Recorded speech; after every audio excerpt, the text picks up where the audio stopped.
You have questions? America's #1 business coach has answers. It's your Broda from Minnesota. Here's another edition of Ask Clay Anything on the Thrivetime Business Coach Radio Show.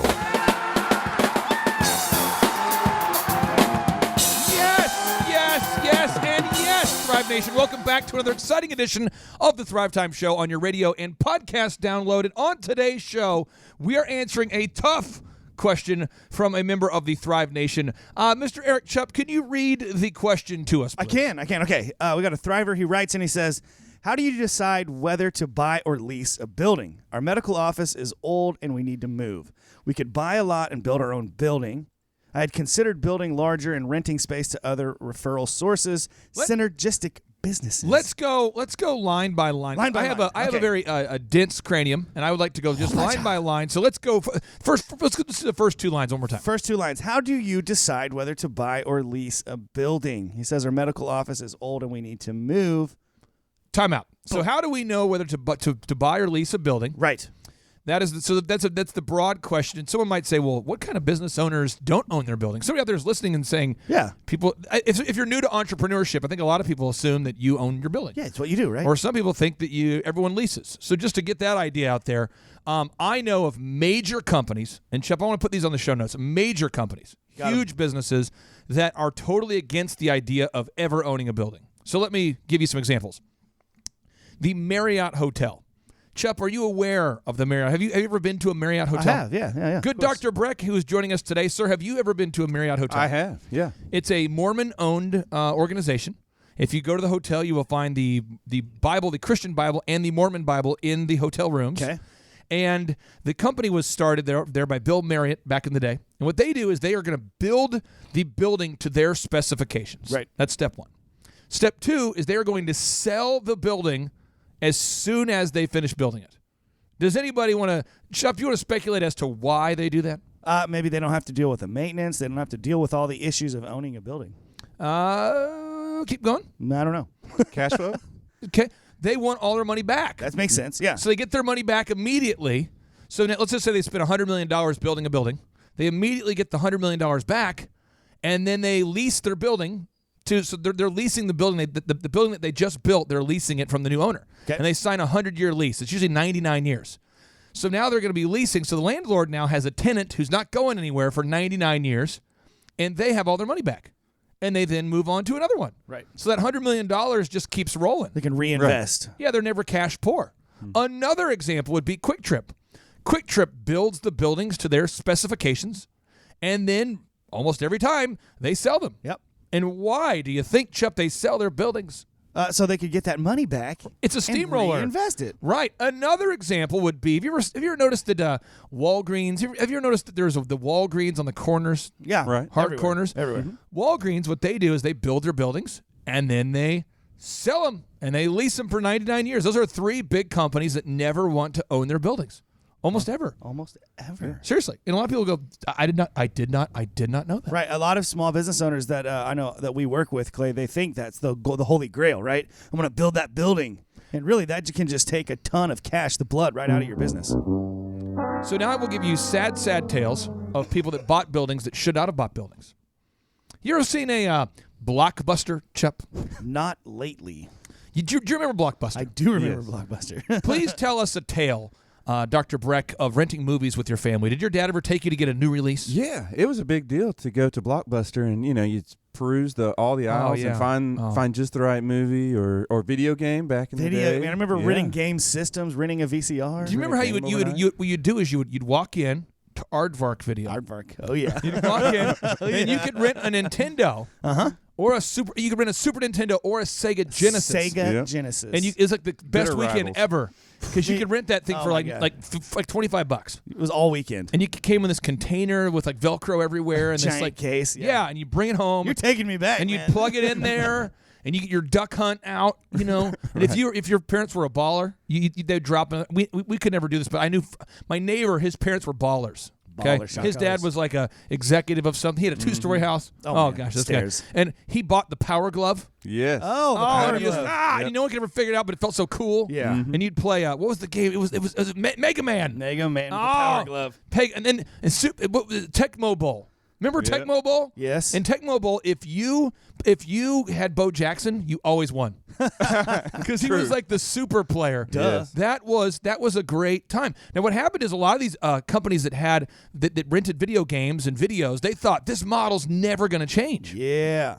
And I remember the first time I saw a red box, it was like in front of a gas station of some kind, and I thought, oh no! Oh, that's pretty cheap. And then because streaming still took too long for a while there. But the red box allowed you to rent the vehicle or rent the video from a vending machine. Vending machine, yeah. But it essentially eliminated the whole idea. And now pretty much every video store, except for Family Video, which continues to be the last outpost of video rentals, they're all out of business. And a lot of these places own their buildings. And one by one, they had to shut their doors, but they still have to make payments on those buildings. Right. So, again, these are examples of the highs and lows of real estate. So let's go, Chip. Let's go through the rules of real estate purchasing. Okay. After we finish reading the rest of this question. Okay. He says we could buy a lot or build our own building. I'd consider building larger and renting space to other referral sources, synergistic businesses. Okay, time out. Building a building. I don't almost ever endorse that idea. And let me explain to you why. Oh boy, we can get into this. If you buy, like this house that I'm in, it's crazy. But the house that I'm in now, where the studio's located, the man cave, I'm spending more money on my deck than it cost me to buy the house. If that makes sense. Because when you buy an existing structure that was built like in the 70s, it's already built. The building materials were already built, the walls are already up, the concrete's already poured, and adjusted to inflation. Now building the exact same building costs 3 times more. Way more, yeah. Way. So if you buy a building that was from the 70s and you can renovate it, man, you can make some money on that, especially if you're a smart renovator. You buy a building from the 80s, from the 90s. You make your money in real estate when you buy a property. So you want to buy a property at the low end. You make your money when you buy something at the low end of its value cycle. So if you bought a house that was poorly maintained and should be worth $120,000, but you're buying it at a foreclosure for $70,000, you're making money. Right. Another example. Do you guys remember the Jinx Riverwalk? Oh yeah. Except you remember because we office there. Right. Okay, so if you scroll to the bottom of today's show notes, I put it on there. How much did it cost to build the Jinx Riverwalk and in what year? Do you see that down there? Let's see. It looks like opened in 2005 and it cost approximately $22 million to buy. So to build. So I would like for our listener to look that up. Okay, so if you just type in, we'll put it on the show notes. But if you type in Jinx Riverwalk 2005, you can see it was built. It was supposed to be $22 million. All in ended up costing $25 million to build it. Now, if you notice, when was it purchased most recently? It was by the Creek Nation. I'm not sure when, but it was purchased for $11.5 million, which is roughly half. Right. Of what they paid to build it. Now, wouldn't that have been a good deal to buy it out of they bought it out of foreclosure? Mm-hmm. So if you're going to build a new building, you better have like a really, really good reason for that. I struggled to find those reasons, and this might be like part 2 of this show because if you email in more details that would clarify certain things, I could probably explain a scenario where you should build. But I would say almost never should anyone ever build a commercial building. It takes so long, and there's so many headaches that come along with it as well. It's not just the cost. There's opportunity cost as well. It is such a pain. Well, let's go through part of some of those costs here. Zoning. Yeah. Mm-hmm. Chuck, have you ever tried to get something zoned? I've never tried to get something changed or zoned a different way. Have you ever tried to get a permit to build something? Yeah. I mean, we built my parents' commercial building, and it was a huge pain. Dr. Brecht, have you ever tried to get a permit to build something? Yeah, we actually did buy a house foreclosure and did exactly what you said. Got at the very low end. Really? Got a lot of nice. equity just built into it, but we had to do some TLC, some renovation. But we you had bought to a house out of foreclosure? Yeah. Well, it was already repoed. And so we had to build a retaining wall to keep our house from falling into the neighbor's house. Is your house in a very hilly area? It is. Yep. Midtown, South Tulsa. Really? Yeah, 71st and Harvard. Oh, I love that area. I live at 61st and Harvard. Dude, Our community. Are you up on a hill? I'm just below the hill, actually. Okay, but you had to build a huge retaining wall. Yes. Can I ask you, how much money does a retaining wall cost? This was 5 years ago, and it cost about $17,000. Isn't that crazy? And yeah, that's not a glamorous way to spend your first bucks on your new house. Yeah, very foundational. So I want to make sure that listeners are getting this, though. It is it's so much of a better idea, if possible, to buy an existing building that's vacant. Because let me explain to you sad real estate stories. I did real estate with a company called Fears and Clark. And if you Google search Fears and Clark Tulsa World, you can find evidence of what I'm saying.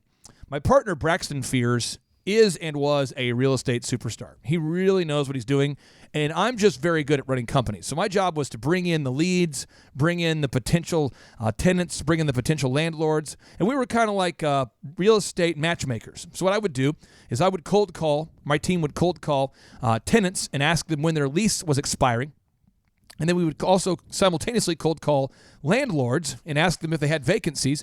And then we would be a matchmaker. And we got paid 6% of whatever the total value of the lease was. There you go. So if somebody signed a lease to pay $10,000 a month to lease a building, then we basically made $600 a month to make that deal happen. You get it all up front when the deal signs. And I have really, really sad stories there. We had one lady, sad story. Beautiful building in Tulsa, South Tulsa, pristine building. Mm-hmm. Her husband was a doctor, and this building was awesome. Custom built it, very nice. He died of the widowmaker. Yeah. The heart issue, where just random death. Yeah. Like 45. Dead. Building. Awful. Awesome. Way too close to home. Building's awesome. Dies, though. So when he dies, she calls us. She had been trying to lease the building for over 2 years. Not good. Hadn't had a single lead that made sense. And so she was paying the mortgage on this thing. Yes, she had life insurance, but it was eating away at her savings. And she started to realize she only had about 18 months left before she's out of savings. And so what we had, because it's expensive when you're paying a $8,000 a month mortgage payment, and you have no income coming in, it's bad. So what we ended up doing was helping her find a tenant. And what happened was she said, no, I want to use this other tenant instead.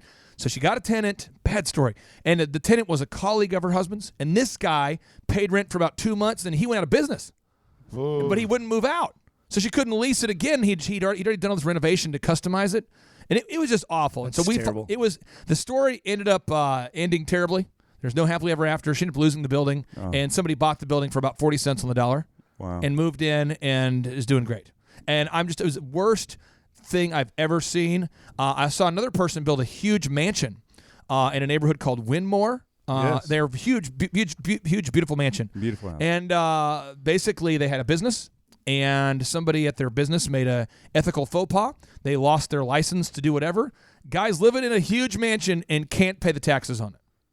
Not good. So if you're going to buy a building, I would recommend that you buy an existing building, and you want to buy a building that allows you to observe or to live by these rules we're now going to go over. So, Chuck, let's read the first rule. Okay, rule number 1, never put yourself in a position where you are rich on paper and poor on cash. You got to have a lot of cash. Jack Welch, we have a notable quotable with Jack Welch. He says, number 1, cash is king.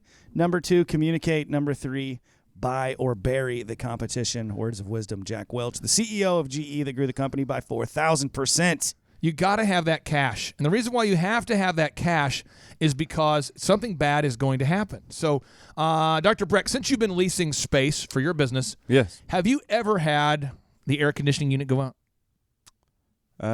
The heater. The heater. Okay, the heater. There you go. Mm-hmm. Chup, have you ever had a major issue at your house with any kind of water leak, power goes out, heat and air? What happened? When I very first bought the house, the day we got the keys, the heating unit went out, and the water heater was leaking under the house, and they hid it from us, so I had to replace the water line and the heat and air unit the day we got the keys. I bought a very, very nice house back in the day at 91st and Lynn Lane. The lady who sold me the house ended up losing her real estate license over the deal because there was so much shenanigans. Ooh. But they have this thing called an aerobic system where basically... And stretch. And stretch. It's called anaerobic. And what happens, it's kind of gross, but it takes your fecal matter and somehow breaks it down and sprays it in the lawn. Yeah. Great for your lawn. Get out of the sprinklers, Ken! No, seriously, gross. And we had a huge property. Well, I don't know what happened, but apparently something was done wrong, and they knew about it before they sold us the property. They did not disclose it. So we had a safe room that's underground, and we were storing stuff in there, and I opened it up. And it's probably 10 feet underground. Yeah. Mm-hmm. And the whole room was filled. The room's like half the size of this room with water. Water. All the way up to almost the door, on the verge of flooding the whole house. So I immediately called somebody to sump pump the thing, and they said, well, hey, luckily it didn't flood your whole house. However, we need to replace, boom, boom, boom, bang, bang, bang. And I said, okay, so how much does it cost to replace the system? I said, oh, it's like $30,000. I said, okay, what else? They said, well, to do it, we have to open up your house and drill down through the middle of your house. And we had marble floors. You got to drill all the way through that. And we need to put in, it was like 60 piers. I said, 60? And they said, yeah, just 60 piers. Just. So it was a little over $100,000 to do that. Jeez. Mm-hmm. And that was a house. That's about a 7,000 square foot house. Now think about a building. So I see a lot of people buying buildings, and then they can't afford the first big roof starts leaking. The roof, whatever happens, dude. Happens. A roof is so expensive to replace. We've experienced the elephant in the room leaky roofs before. Yes. So if you do buy a building, step one. This is an action item, Chup. Step one: buy all of the insurance that people can sell you from reputable vendors. Dr. Breck, you are a chiropractor. Yes, sir. And you have patients that come in, and I'm sure you've dealt with this, where they have a good insurance company. Oh, yeah. Can you think of an insurance company where you say that company is one of the better insurance companies out there to deal with? Can you maybe name one of them that you think is really good? Yeah. Well, I wouldn't say they're good, but some are better than others. Okay, so but Blue Cross Blue Shield, Community Care. Those are better locally. Blue Cross Blue Shield and Community Care, they will pay you. They will. Okay. Now, I don't want you to name the company, but can you think of a company that never pays you? Yes. They will fight you yes. over ever reimbursing you for the patient's visit? Yes. All right. Same thing goes for insurance companies. There are insurance companies out there that their specialty is being the lowest priced. Right. Mm-hmm. And they have a reputation for never paying. Denying claims. Yeah. So you definitely want to have the best insurance possible from a reputable vendor. Faux show. Now, Chup, what is the next rule? Rule number 2, plan for the worst and hope for the best. You just got to plan for it. You got to plan that the snowstorm's going to cave in the roof. So many people don't do this, and it's like the stuff is going to happen. So quit looking through those rose-colored glasses, because bad things are going to happen. And when you prepare for them, it doesn't ruin your week, your year. It's just a bad moment, and then you go back to your fallback plan. You remember, you mentioned it earlier, but the elephant in the room. Yeah. It was the 23rd, December 23rd. Eve Festivus. 2017, I believe. Yes. And I got a call. And the ceiling collapsed at our Elephant in the Room store at 16th and Boston. That did happen. It was like snow everywhere. It was like a 10 by 10 area of the roof that just collapsed. Yeah. Well, we had to fix it, and it didn't shut down the business. We had to replace all the wood floor. Yeah. It ended up being about a $20,000 issue, but it didn't really rock me. There was a sense of urgency to fix it. Right, when you get down there and take, get. But I wasn't like going, oh no, because I have cash that I have saved because I plan for bad things. That's exactly right. Mm-hmm. Dr. Breck, have you ever had a bad thing happen at your chiropractic business where you go, that was not good? Yes. Have you ever had an epic bad thing? No, nothing epic. Not too epic. Chuck, did you ever have an epic bad thing happen at your concrete company? I mean, all of the time. There's huge pieces of equipment, $100,000 backhoes going down. There's just stuff that happens all of the time. And if you don't have that cash, I got to run out and rent new generators. You have to do all that stuff when bad things happen, and it's going to happen. So examples: if you buy this building, plan on an act of God happening. Plan on a tornado hitting it. Yep. Right. Plan on the roof collapsing. Somebody's going to smash your glass door at some point. Plan on it. It's going to happen. And when it happens, be insured and be cash strong. I've seen so many business owners put up all their cash to buy the property, and then something bad happens a month, 2, and they're done. Right. Got no money for payroll, and that's not good. Chubb, what's the next rule? Rule 3. Being a landlord is only profitable when your building is filled with tenants. So think about this for a second, Chubb. In our Riverwalk building. Yes. I think before you arrived there, and since you've been with us, you've probably seen people rent space from us. Mm-hmm. Oh, and then move out. Oh, at the Thrive office? Yeah. Oh, yeah, like probably dozens. Yeah. Yeah. It's just hilarious. Yeah. You'll get somebody who'll say, I'm moving in. Oh, this is going to be great. I'm passionate. Synergistic. It's going to be, I love the energy. I love the atmosphere. I'm moving in. I'm not going anywhere. And they'll pay up front for the first and last month's rent. And it'll be the only 2 months they're there. We never see them again. The first and last month. And it's like the third day in. What happened? They say, well, the business isn't working out. I don't have any leads. Dr. Breck, do you lease from somebody right now? I do. And are you in a building with other tenants? I am. Okay. What kind of other tenants are your neighbors?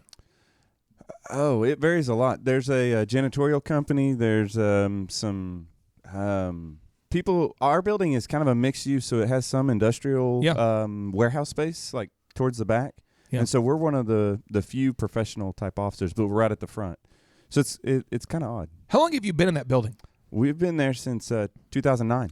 So you right now are at a place at a fork in the road where you're thinking about buying a building. Yes, or very intensely. So talk to me about when it occurred to you that it might be time to buy a building and sort of the conversations you've had and what you're debating when you decide to buy one or not. So we're in 1,500 square feet, and we've outgrown it. So our practice has grown so much that we now have growing pains. So that's a good problem. But and we've had a good relationship with the landlord, and so we first considered leasing additional space from him. But there just wasn't a good way to do that with the way that the building's designed. And so at that point, we started looking at, okay, we're going to be moving one way or the other. And so do we want to continue to lease or buy? And if you go ahead and buy a building, what would motivate you to buy a building? And what are your reservations about buying a building at this point? So part of my motivation is that I hope to still be in practice, 25, 30 years from now. Got it. I'm 39 right now. You're looking like you're like 29. Hey, 19. Thank you. I'd say 32. I'd say 9. We might need you guys to go see Dr. Z. Get your eyes checked. Okay. But thank you. So owning my building and having that long term as an investment, as an asset, is part of the appeal. And so there's a number of ways that you can go about doing that. I looked at spaces that are just large enough for what I need to expand into, but then also, okay, maybe if it's double that, then we have a tenant that's going to help pay for part of that asset. And then as we're looking, I actually came across a building that's quite a bit larger than what I need, and it is thankfully full of tenants. So right now we're kind of making sure that all makes sense and that it's all up and up. I am not going to name the address of this building, but I'm going to communicate to you guys, this idea. There is a very nice building that's off of Harvard in Tulsa. Okay. And this building was bought by a person that I think we all know or we know of. And I used to work out of that building. And it's a huge building. And it was awesome because it was full. Yeah. Huge, very full. Huge. And it was filled mainly with companies that were tied to a certain sector of the economy. Yes. And if you guys will recall, the economy had the big correction, the big dip, the Great Recession. And when that happened, he lost all of his tenants. And it is a huge building. It's a monstrosity. That is. And I remember him calling me, the owner of the building, and he said, Clay, this is when we were with Fears and Clark. Can you get me any tenants? 20. And I said, what do you mean? He goes, well, I've got the building almost all paid for now, but I have these taxes I'm paying, and I've got and the utilities, and I got nothing. And it was sad because it's a huge, beautiful, gorgeous building that was really not being used at all. Yeah. And again, those are the kinds of scenarios you must think about because the economy is going to have ups and downs. It is foolish to think that it will always be thriving or that it will always be starving, or you shouldn't be pessimistic about the future or optimistic. You should look at trends, and historically, I was born in 1980. You were born in 79. 79. Yep. So we've gone through multiple corrections, and we're not even 40 yet, Right. So again, every 10 years, the economy is going to make a little bit of a correction. Chef, let's move on to our next rule. Rule number 4, speak to your candidate about the true write-offs versus the myths. Yeah, you want to speak to your accountant about the true write-offs versus the myths. There's a lot of jackassery out there. There's a lot of false information, misinformation. Dr. Breck, have you spoken with an accountant yet about the tax ramifications of buying a building versus renting? Yes. And what kind of benefits are there for buying a building from what you've heard so far? So, there are ways that you go about it. So you buy the building as a separate LLC and then rent back from yourself is one of the biggest aspects of that. And so there are some tax implications with that and overall decreasing your income. And so, but a lot of that ends up balancing out, one way or the other. I want to make sure the listeners get this. If you do buy a building out there, if you're listening right now and you buy the building, you want to buy the building in a different LLC. So an LLC It's a limited liability corporation. Step 1, you form the limited liability corporation. Step 2, that corporation buys the building. That way, if I'm renting from you and I decide to sue you, or there's an accident or an act of God or something horrible happens, that LLC is liable for what happens in the building, not your other business that's doing well. Right.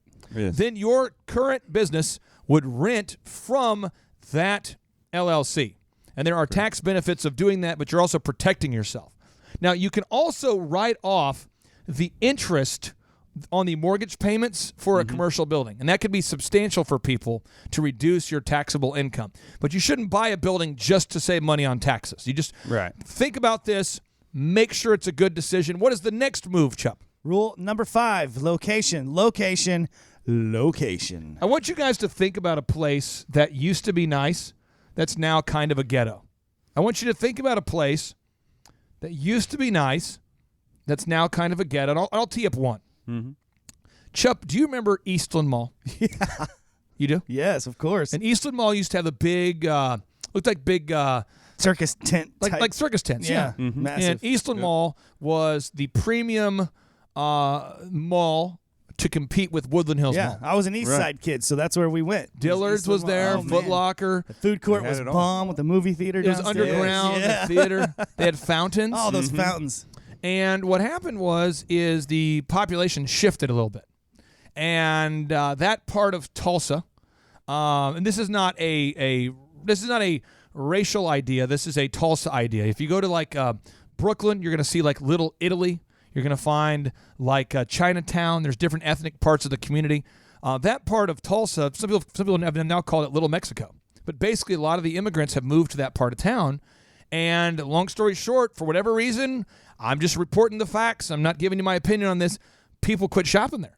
Yeah. And so the economy fell apart. Now, my good friend Arthur Greeno had his Chick-fil-A in that mall. Oh. Yes. And he said, dude, nobody started coming to that mall. Pretty soon there was like four department stores, and it got down to one. Yeah. And you would walk around, there was nobody there. It's a ghost town. And so circle back, about 10 years later, my partner Braxton Fears teamed up with a guy named Bob Pillsticker, I think, and they ended up leasing almost like a huge part of the building to Coca-Cola to turn it into a call center.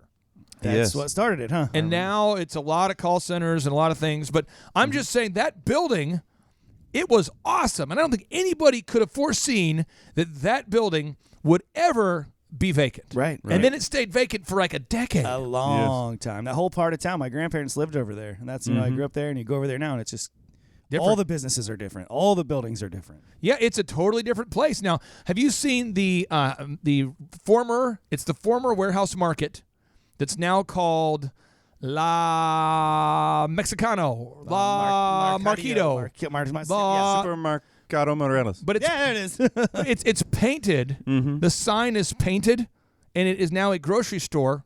And for people who don't speak English, have you seen this place? I've seen a place like that. You're talking about like on Have you ever been in Lewis there? and Braxton signed one of those leases. yeah. It's a pretty amazing store. You should check it out. Really? Yeah, they're pretty good. I've not been It's in there. more than just grocery. Like What they do do they have some there? different things. What are they doing there? I mean, it's mostly grocery, but they do some side things. Like you could buy a pair of boots in there. Really? Yeah. Clay, you need some new boots? It's an interesting. Is it like a Visit. Atwoods and a Research? Have you mixed together? noticed- It's like kinda- it's like you come on. This is like your two favorite stores mixed in one. Well, I'm trying to make sure the listeners get this idea. There used to be like a car dealership, we'll say, and it was called like Bob Smith Cars. Bob's Auto 66. Every store like Bob Smith or Tim Adams used cars. You know, there's all these like Mike Thomas used cars. Everything was kind of, and the guy who owned it was a good old boy. Yeah. And now the same businesses exist, but now it's called like Eldorado's Motors, or seriously, it's called Rico's used cars. And you go there, and everybody who works there is Hispanic. Everyone who shops there is Hispanic, and then the market shifted. Yep. And I'm saying this to you because if you bought that Eastland Mall building, man, you would hate your life for about a decade. If not for longer. These are it went downhill quick. these are things to think about, and I care enough to give you all these cautionary tales. Chuck, let's move on to our next move here. Okay, rule 6. You make your money when you buy an undervalued property. Amen. You make your money. So, do you guys want to talk about probably the coolest, the best, the most ridiculous real estate purchase in Tulsa history that I know of. Yes. Yes. This is crazy. I don't know if you guys are aware of these. There's two moves. One deal that happened and one that didn't happen. I might go. We're interviewing here in a couple days Sam Walton's right-hand man. Okay. This guy was the one who came up with the idea of the Supercenter. Ooh. Yeah. He hung out with Sam Walton, very good buddies with Sam Walton for his entire career. When Sam Walton died, he moved on, went to Home Depot, and basically helped lead that company. Was his name Walt Sampson? No. That'd be cool. No, but you know what, Chuck? You know, I don't want to take the room down. I don't want it to feel awkward like that. It deserves more of like a Holy cow! no. But anyway, did you guys know that Sam Walton was very close to buying the Cityplex Towers from Oral Roberts University? Did not. Did not know that. Very close. Very like last minute. Like, should we do it? We're gonna do it. Let's look at Like one more corporate place. offices? Yes. Like moving them over here Yes. to Tulsa? Wow. Now, who have you guys been to Bentonville before? Yeah. Yes. If you're in Bentonville, this is the rule. If you do business with Walmart as a vendor, you're required to have your corporate office in Bentonville. Yes. You have to. So much power. You have to have an office because Sam Walton got to a place where he was done flying to people to negotiate. He wanted him to fly to Bentonville. Now, have you guys been to the Bentonville airport? Yes.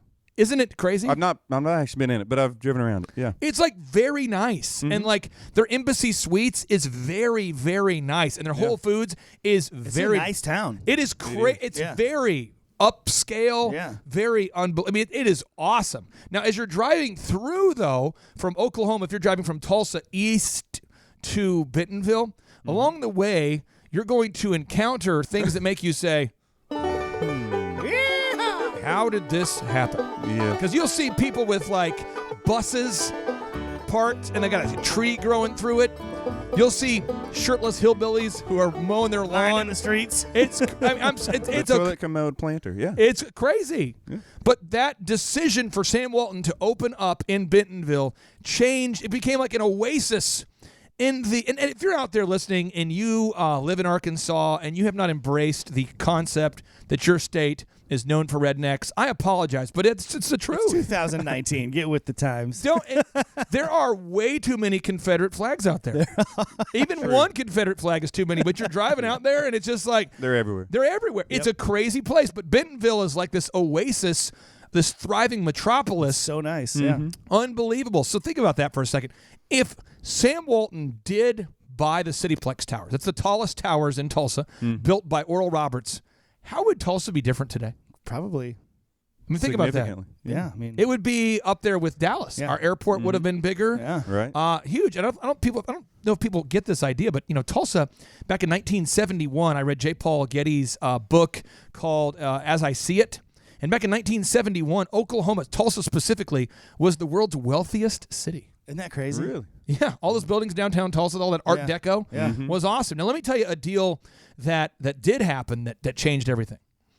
Tulsa, Oklahoma, they came up with this idea. Government came up with this idea. I think it was Mayor LaFortune had this idea, and he called it Vision 2025. And he said by 2025, we're going to build a state-of-the-art arena right there in Tulsa. Yep. Right. And I lived in Tulsa long enough. I lived in Tulsa until I was 12. I moved to Minnesota, came back. I thought, it's not going to happen. Chuck, you remember downtown Tulsa. It was It's a ghost town. terrible. Yeah. And then once they got that thing approved, they built the duct tape center, known as the Bank of Oklahoma Center. And they built. It looks like a big Giant roll of duct tape. Yeah, they built that thing, and I know a guy who made a ton of money. He was buying historic downtown buildings. Yep. Yep. One of the guys was Maurice Canbar, who hired Braxton and I to help rent those spaces.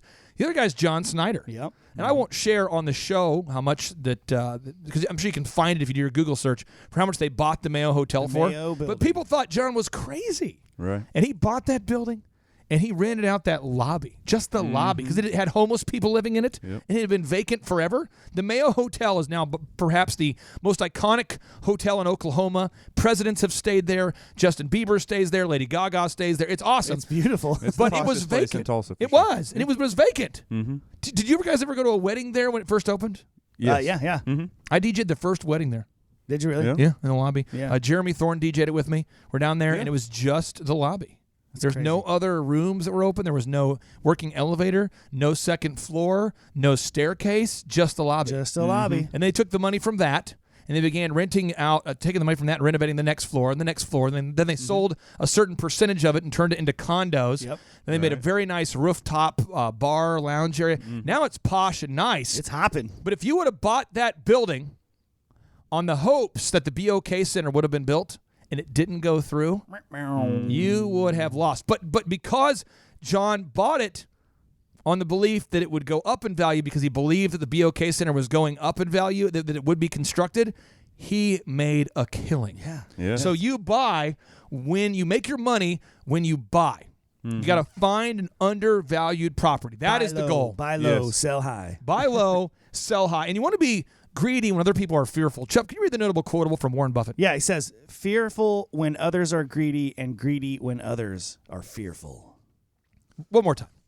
Be fearful when others are greedy and greedy when others are fearful. That is so important for huge. somebody out there to It's hear. huge. Well, so think about the decision of the business now. Think about what's best for your business.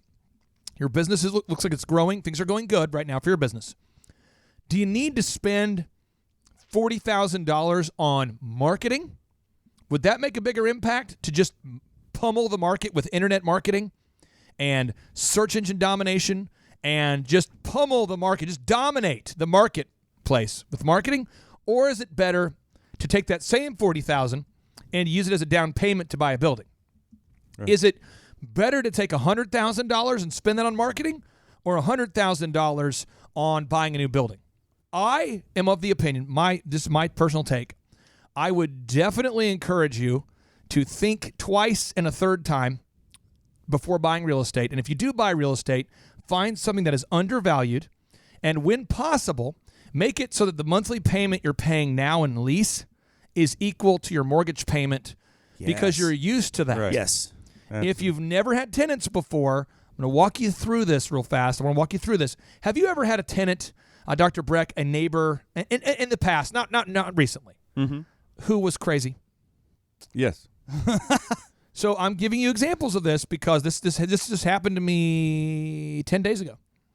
Had a guy in one of our buildings. He says to me, I am not going to office here anymore if this person continues to be here. I'm like, well, you both have lease agreements. What do you want me to do? What happened? He said, I don't want to talk about it. It's between he and I. But I'm not going to be here anymore unless he moves out. Okay. Can I get the two of you together in a room? We can talk. No, it's personal. So you're going to walk away? Yes.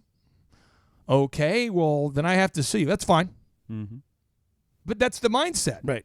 And when I had the I used to rent space at 16th in Boston. And I had a lot of wedding vendors in there. And I don't know that any of them ever got along. Ever. Yeah. There was a magazine in town where the lady who ran the magazine would always park in the spaces meant for the elephant in the room customers. Right. And every time I would bring it up to her attention, she would say, well, I'm sorry, I forgot. Every day. Yeah. So our customers had nowhere to park. Then she would never trim the bushes in front of her building, but she wouldn't let us do it either.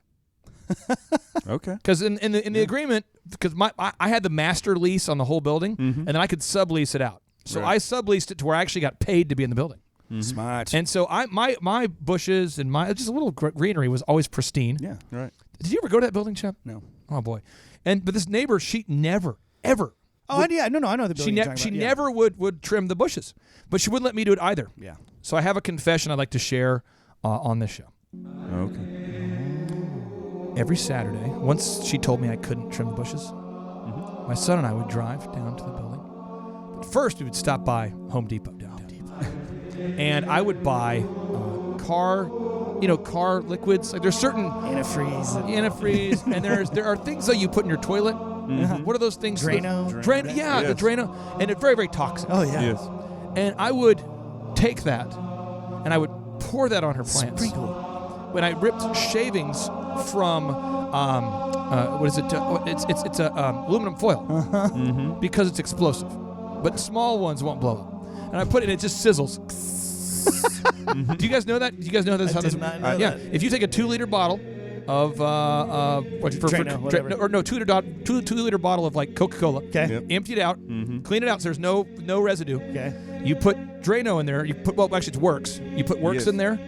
with done this. with aluminum, it makes an effective bomb. Wow. But don't do that. Don't do I that. didn't know you could tell people on the radio to do that. He said, "Don't do Don't that." do No, that. no, Don't do no. that. That's how. You could hurt a neighbor's dog. Don't do that. No, seriously. And I speak from my own And I know concession now. I have a friend of mine who actually blew up a mailbox in high school and got a felony because you can't blow up mailboxes. True. Yes. And it just got taken off his record. He's like 35, 36. Terrible. Yeah.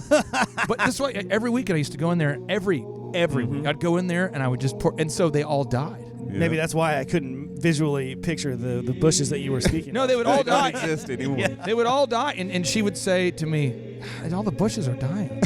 I don't know. It's bad karma. You're putting bad energy. But seriously, on they were crazy, dude, like Amazon. them. Right.